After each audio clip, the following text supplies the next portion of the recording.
past 30 years that I see that children are becoming heavier and taller than they were about 50 years ago.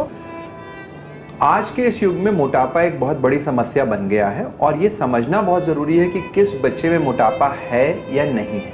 Especially so we see that children from good higher and upper socio-economic status are becoming obese, and there has been a tremendous change in this shift from being healthy or from being thin Indian to becoming fat Indians.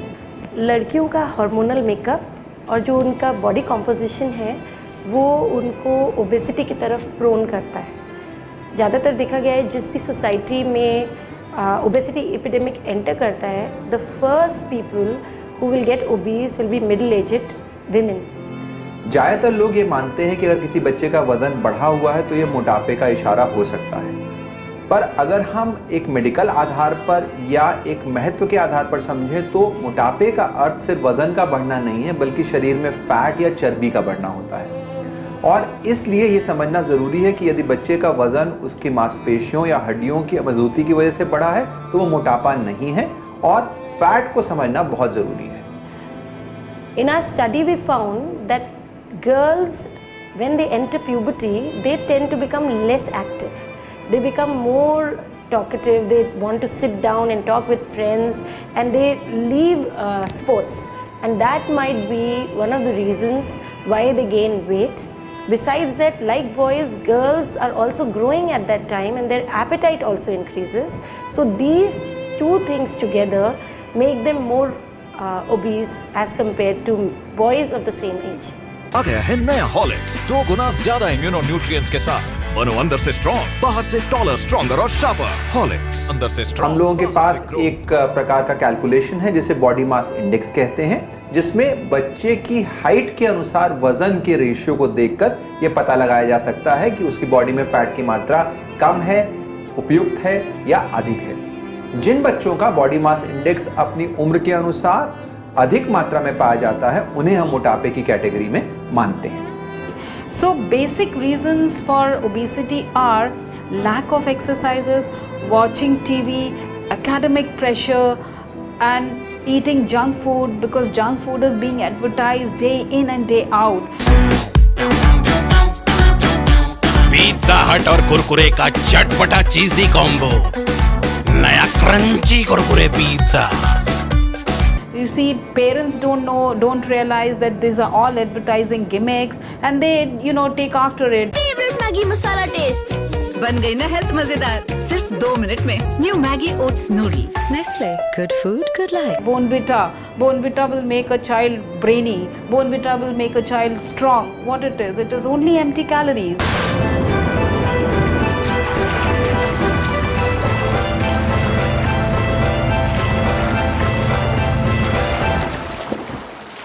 So these are being advertised, and children do not understand that these are actually advertising gimmicks. पहले match ये हराता था, अब हर match जिताता है.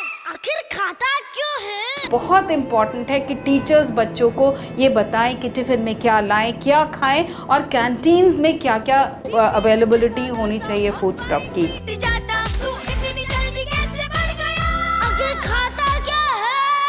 सिर्फ खाता नहीं, पीता भी हूँ. कॉम्प्लान में है 100% milk protein, leading health drink से 3 गुना ज्यादा, जो बच्चों को जल्दी बढ़ने में मदद करे. I'm a Complan boy. Complan, जल्दी बढ़ने का प्लान. जो हमारे उसमें एडवर्टाइजमेंट्स आते हैं उसमें कुछ सेंसरशिप होनी चाहिए. सारे लोग अपना दिमाग नहीं लगाते कि ये जो आ रहा था, ये लेज के चिप्स जो आ रहे थे, ये तो बहुत अच्छे हो रहे हैं. मैगी जो आ रही थी ये तो दादी भी खा रही है, तो बहुत अच्छी होगी. तो इसमें कुछ सेंसरशिप लगानी ही चाहिए. कुछ खुशियों की रेसिपी सिर्फ माँ को ही आती है. आम धारणा ये होती है कि यदि बच्चों का वजन ज़्यादा है तो कोई चिंता की बात नहीं है, और हम लोग मानते हैं कि गोलमोल बच्चे अच्छे होते हैं, देखने में अच्छे लगते हैं. पर सच्चाई ये है कि मोटापा बहुत सारी बीमारियों की जड़ है जो आगे चल कर के बच्चे के जीवन में अत्यधिक समस्याएं उत्पन्न करने वाली है. हमारे यहाँ जो एक कॉन्सेप्ट होता है, दादी नानी, मदर सब चाहते हैं कि गोल मटोल बच्चा होना चाहिए। आज से 10 वर्ष पहले ऐसी बीमारियां जैसे टाइप 2 डायबिटीज़, कोलेस्ट्रॉल का बढ़ना या फैटी लिवर बच्चों में कभी देखी नहीं जाती थी। पर अभी हाल में जो हम लोगों ने बच्चों में शोध किया मोटापे में, उसमें यह पाया गया कि करीब 35% बच्चों में फैटी लिवर, हाई कोलेस्ट्रॉल या शुगर की शुरुआती चेंजेस आने लगे हैं जब वो मोटापे की कैटेगरी में पहुंचते हैं। Younger girls, if they are obese, they will reach puberty earlier. जो हम सोसाइटी में अर्ली प्यूबर्टी देख रहे हैं वो इसीलिए देख रहे हैं कि हमारी लड़कियां अब ओबीज होती जा रही हैं।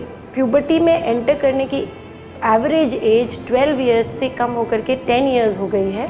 वो इस ओबेसिटी एपिडेमिक की वजह से ही हुआ है। अर्ली प्यूबर्टी के साथ साथ यंग लड़कियों में ओबेसिटी की वजह से हार्मोनल इम्बैलेंस भी होता है, जिसकी वजह से excessive hair growth, excessive acne, excessive hair fall होता है। एक स्पेसिफिक डिसऑर्डर है पॉलीसिस्टिक ओवेरियन सिंड्रोम, जो कि ओबीज लड़कियों में ज़्यादा देखा गया है और यंग बच्चों में जब वो प्यूबर्टल एज ग्रुप में है इसकी शुरुआत हो जाती है। तो ओबेसिटी का प्रिवेंशन, पॉलीसिस्टिक ओवेरियन सिंड्रोम जो आगे चलकर एक बीमारी जिसकी वजह से रिप्रोडक्टिव डिसऑर्डर्स हो सकते हैं, इनफर्टिलिटी हो सकती है, metabolic disorders, diabetes, blood pressure हो सकता है, ये सारा का सारा प्यूबर्टल एज ग्रुप में ओबीज होने की वजह से होता है।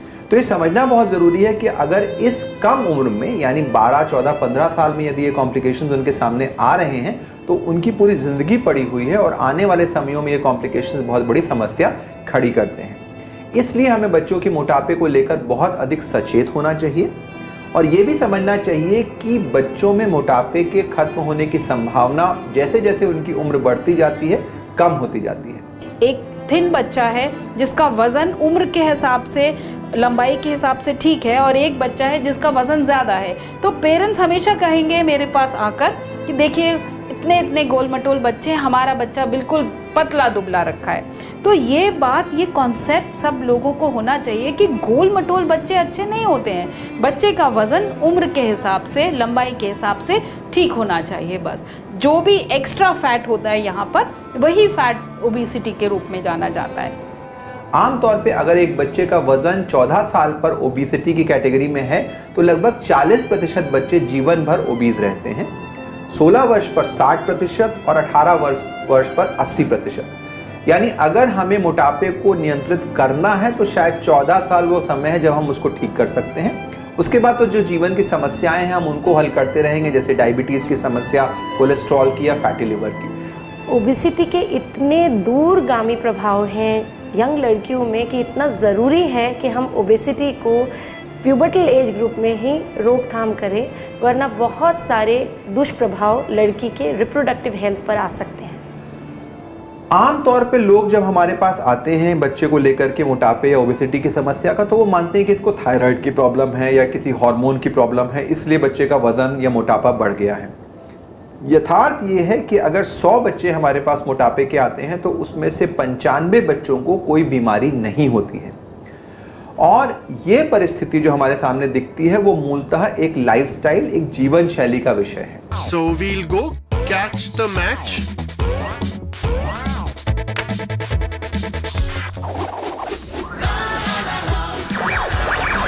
What a classic wristy flick. ये गेम ही है टेस्ट का। तो खान पान में अधिकता और फिजिकल एक्टिविटी की कमी ज़्यादातर बच्चों में इन बीमारियों की तरफ इशारा करती है। कुछ हार्मोनल बीमारियां जैसे थायराइड की समस्या, एड्रिनल ग्रंथि की समस्या और इसके अलावा कुछ कैल्शियम से संबंधित समस्याएं होती हैं जिसमें कि मोटापा हो सकता है, पर ये बीमारियों के अन्य लक्षण रहते हैं। तो यदि किसी बच्चे का वजन बढ़ रहा है और उसकी लंबाई नहीं बढ़ रही है तो ये चिंता की बात है। अगर आमतौर पे खान पान या जीवन शैली की वजह से बच्चे का वजन बढ़ रहा है तो उसकी हाइट ज़्यादा होती है। तो अगर एक मोटा बच्चा है जिसकी लंबाई नहीं बढ़ रही है, उसका मानसिक विकास नहीं हो रहा है, उसके शारीरिक विकास से संबंधित समस्याएं हैं, तो उन परिस्थितियों में हमें इन बीमारियों के बारे में सोचना चाहिए और ये नहीं मानना चाहिए कि अगर हमारे बच्चे को मोटापा और उसका थायराइड थोड़ा सा गड़बड़ आया है तो सिर्फ उस दवा से सब ठीक हो जाएगा। हमें जीवन शैली पर फोकस करना आवश्यक है। खाने के बीच बीच में बैठ के आप लगातार पढ़ रहे हैं, कोचिंग में गए, स्कूल से आए, बस्ता रखा, खाना खाया, कोचिंग गए, कोचिंग से आया, बस्ता रखा, फिर खाना खाया, फिर सो गए, और बीच बीच में जो टाइम मिला बस खाना खाया बैठे, खाना खाया बैठे. This all is leading to obesity. I think the first thing that comes to our mind when a child comes to us with obesity is whether the child really is obese.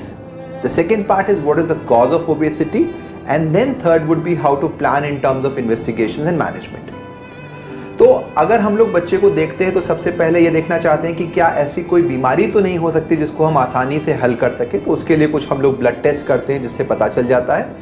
दूसरा हिस्सा हमारा जानकारी लेने का ये होता है कि क्या मोटापे की वजह से कोई बीमारी तो नहीं हो गई, यानी शुगर की प्रॉब्लम्स या कोलेस्ट्रॉल या लिवर की प्रॉब्लम्स तो नहीं हो गई, उनको हम लोग देखते हैं.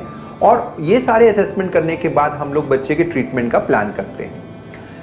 मोटापे का ट्रीटमेंट एक बहुआयामी ट्रीटमेंट है, एक बहुत कॉम्प्लिकेटेड ट्रीटमेंट है, और उसका जो सेंट्रल पॉइंट होता है, जो धुरी होती है, वो बच्चा और उसकी फैमिली होती है. हम लोग तो बच्चों को एडवाइस कर सकते हैं, ज़रूरत के अनुसार मेडिसिन दे सकते हैं, डाइटिशियन से मिलवा सकते हैं, फिजिकल ट्रेनर से मिलवा सकते हैं, पर जब तक पूरी फैमिली अपने जीवन यापन की प्रक्रिया को ठीक नहीं करेगी, बच्चों के मोटापे में सफलता का मिलना ना के बराबर है. मदर्स अपने हाथ से बच्चे को खाना खिलाती हैं. Now this is wrong. Mother भी बच्चे को खाना खिलाएगी, बच्चे को पता ही नहीं चलेगा, माँ को पता ही नहीं चलेगा कब बच्चे का पेट भर गया, एंड बच्चे को फोर्सफुल फीडिंग कराती रहती है. दूसरी चीज़ ये है कि जब बच्चा बहुत छोटा होता है तो मदर्स को एक प्लेजर मिलता है कि मैंने आज बच्चे को इतना बड़ा बोल खिला दिया खिचड़ी का. खिलाते गए. शुरू में बच्चा अगर थिन भी है, यही बच्चा आगे जाके ओबीस होगा, क्योंकि अगेन उसको नहीं मालूम मेरा पेट कब भरा, क्योंकि मदर खिला रही है. So what we really need to do in this regards is first of all to change the lifestyle of the child. We encourage them to have regular meals, especially having regular breakfast. Often children miss breakfast and think that this will help in terms of their prevention of obesity, but that's not correct. So they should have regular meals. Nothing to eat in between meals. So often this habit of snacking is something which we need to prevent. And one of the key messages I give to all the parents is to stop watching television while eating, because that's a very clear-cut risk factor in terms of long-term complications and obesity. So if they have a regular diet pattern, if they don't eat while watching television and have good physical activity, they should improve. तो क्या होता है कि जब आदमी खाना खा रहा होता है और टीवी देख रहा होता है तो दिमाग में एक सेटाइटी सेंटर होता है. So that centre gives a signal about 20 minutes after your stomach is full that hey मेरा पेट भर गया, खाना बंद करो. But what happens when you are watching TV, you try to ignore that signal, और आप ओवर ईटिंग करते रहते हैं. सो बिगेस्ट रीज़न हम लोग के सब के घरों में यही होता है कि टीवी बैठे हैं, खाना खा रहे हैं, टीवी ऑन है. तो ये पेरेंट्स भी ऐसा ही करते हैं, बच्चे भी ऐसा ही करते हैं, एंड लिहाजा इसमें ओबेसिटी बढ़ती चली जा रही है.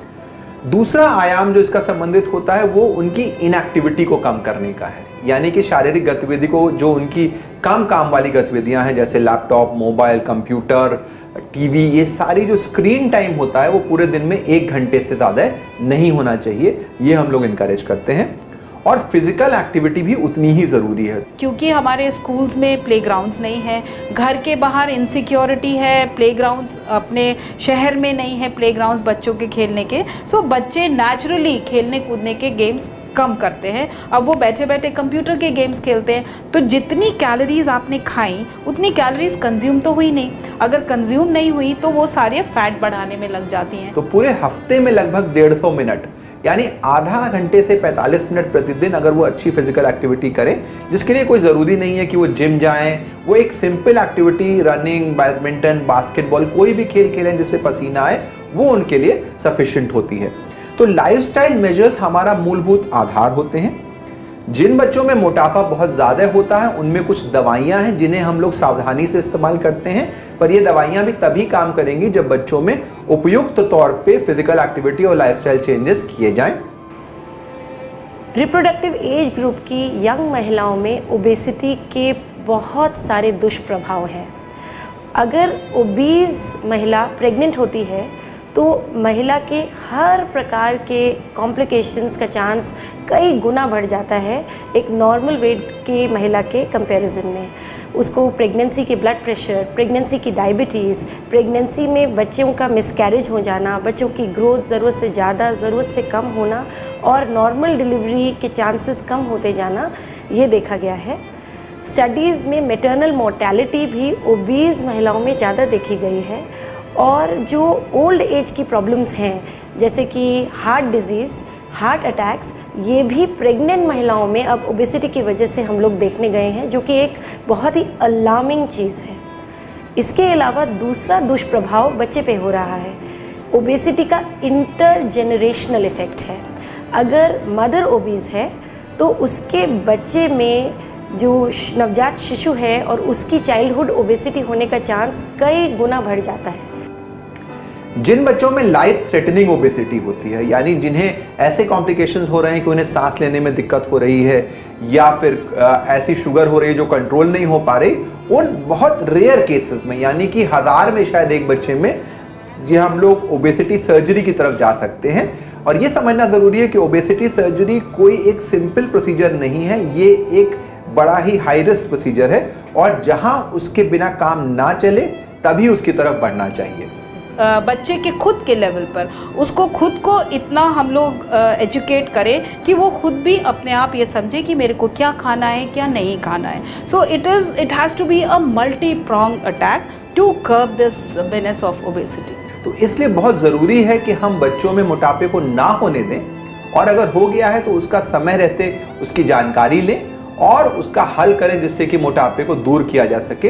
अन्यथा हमारे समाज के ऊपर एक बहुत बड़ा बोझ अगले 10 से 20 वर्षों में पड़ने वाला है, जिसमें बहुत सारी समस्याएं जो आज हम लोग देख रहे हैं उससे कई गुनी मात्रा में हम लोग डायबिटीज़, कोलेस्ट्रॉल और हार्ट की समस्याओं से जूझना पड़ेगा हम लोगों को।